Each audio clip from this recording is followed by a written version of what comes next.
Alrighty, hello and welcome to the next second post-stream review, sort of rundown thoughts on it. It was a fantastic night. Trap Time 3 did the trick. We'll start off here with the Gruel match, the first one. I may not go through every single match every night sort of thing, but this was pretty interesting. Certainly I did feel quite positive starting off quite strongly, getting all those bodies there. That certainly did the trick. I felt like I had a good chance knowing that I had Anger of the Gods in the background. Blue Bear, of course, you must be happy to see Anger of the Gods, but definitely this first game, I thought I had it, but things didn't quite go my way. Everything dies. They have to, or else they're dead. They can't let two bodies through, which is quite nice.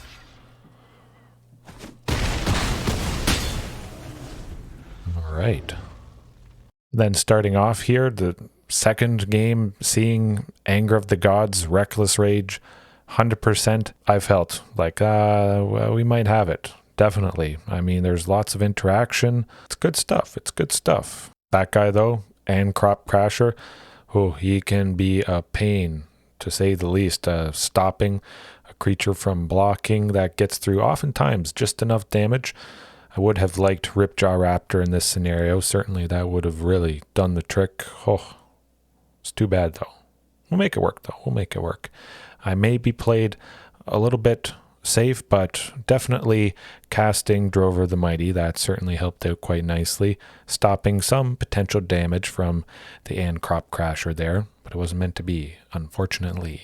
And then, of course, I mean, even though it wasn't meant to be with this game, I got to highlight this fantastic play.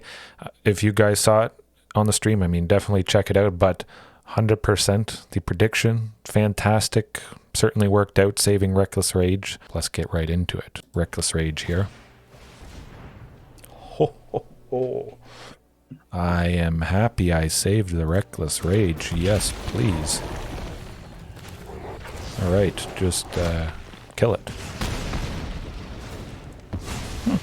Reckless Rage is the all-star tonight.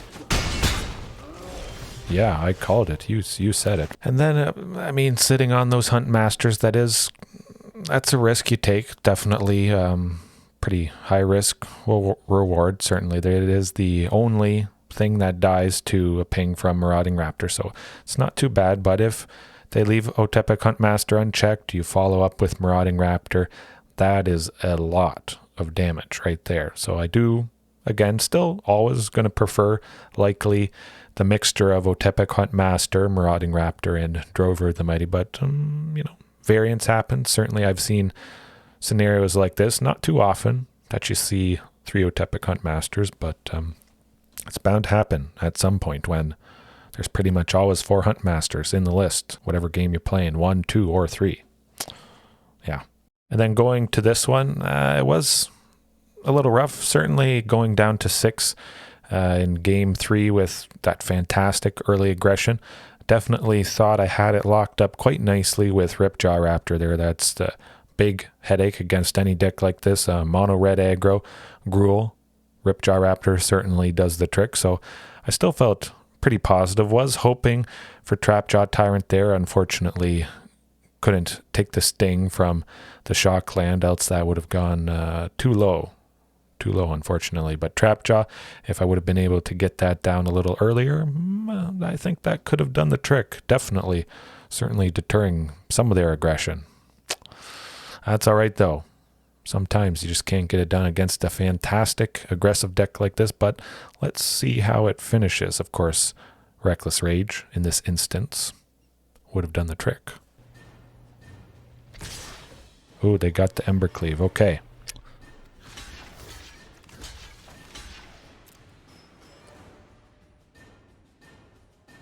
Must have the Embercleave. Oh, they do. Well, that's how it goes. Embercleave.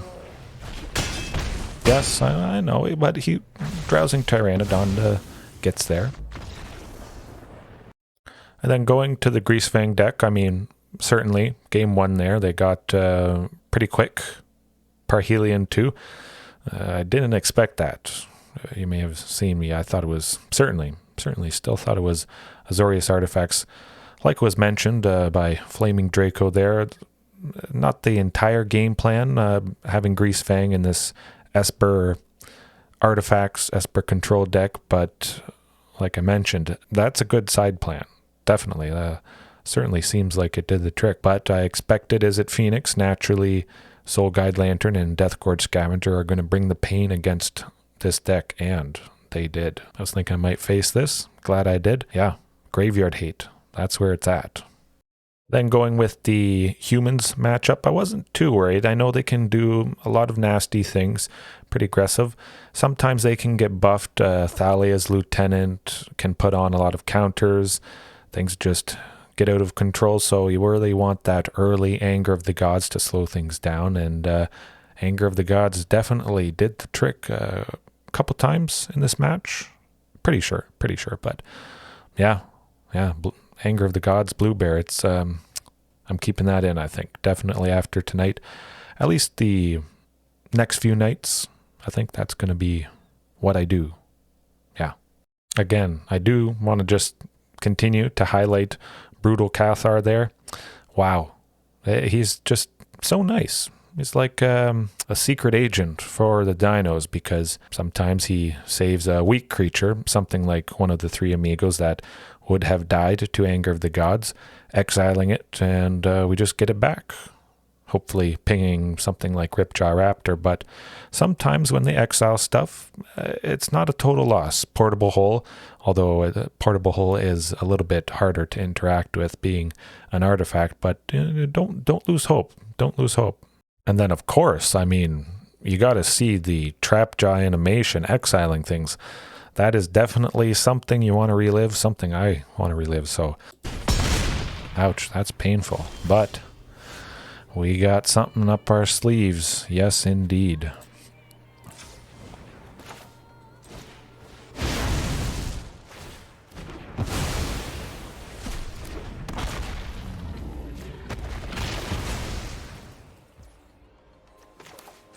Oh man, that is anything that's indestructible. It's nice taking care of that. Adeline, I think that's her name, Adeline. Always out of range of Anger of the Gods, unfortunately, so it is nice. Something like Trapjaw Tyrant, again, doesn't care what you have. Doesn't care if you have indestructible. I could watch that over and over again. That is good stuff. And then, in the 5C Mizzet matchup, oftentimes they got sweepers, like Deafening Clarion there. Sometimes Anger of the Gods, but it can be quite painful with the three amigos and other smaller dinos. But we got good stuff. Bigger dinos. Like those guys. Wow. Shifting. Ripjaw Raptor does the trick. Oh my goodness. So definitely, I do like the combination. Having nice, bigger stuff. I guess I could just move my finger. Huh? Well, no, that looks more fun. Certainly didn't expect to get such a nice, pretty clean win against 5-color Niv Mizzet.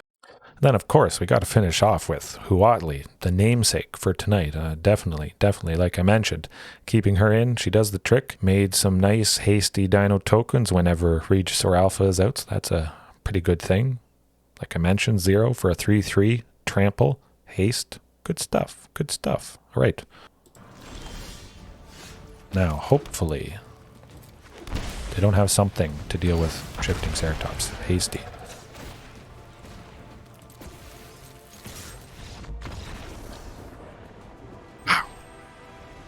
Man, highlighting Huatli, Warrior Poet there. You saw. Fantastic. For 0, we get a 3/3 trample haste with Regisaur Alpha out. I liked it. I liked that a lot. I was definitely loving doing this. Just a brief rundown overview. Thoughts, certainly. Graveyard Hate is staying in. Probably going to face that Izzet Phoenix tomorrow night, I would imagine. It's kind of sad not facing it at least once. I was so used to it, but definitely Graveyard Hate, the way to go. Huatli, hasty dino tokens with Regisaur Alpha. That does the trick. Okay. Hopefully you enjoyed this, the stream, various other things. There is always room for improvement, so have a good one. See you next time.